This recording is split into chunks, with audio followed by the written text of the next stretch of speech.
Mais que se passe-t-il en Irak? Comment se fait-il qu'il n'y ait toujours pas de Premier ministre et d'équipe gouvernementale depuis le 10 octobre dernier, date des élections législatives anticipées? Pourtant, il y a bien eu un vainqueur à ce rendez-vous électoral, c'est le bloc Sadr, dirigé par Moqtada Sadr, qui a clairement remporté cette bataille des urnes avec un aréopage de formations gouvernementales qui aujourd'hui sont en droit de participer à une équipe gouvernementale. Pourquoi ça ne fonctionne pas?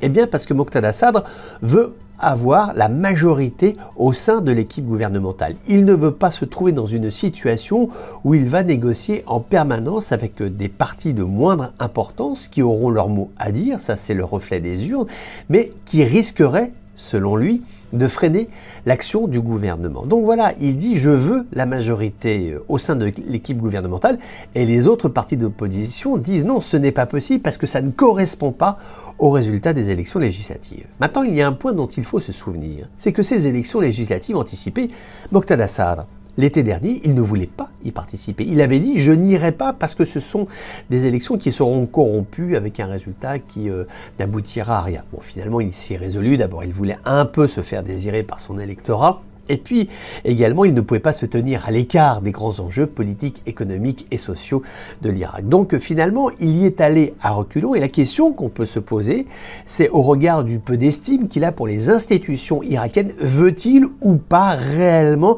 aboutir à cette alchimie politique qui permettra la désignation d'un Premier ministre et d'une équipe gouvernementale qui pourra prendre en main le destin de la nation? C'est là une question de fond. Est-ce qu'il veut ou pas, parce qu'en participant à ce processus, quelque part, il en reconnaît la légitimité, donc quelque part aussi, il se contredit par rapport à ce qu'il disait il y a encore de cela quelques mois. Il faut en tout cas qu'il clarifie sa position, parce que avoir une Irak comme cela, sans Premier ministre, sans gouvernement, c'est un véritable problème.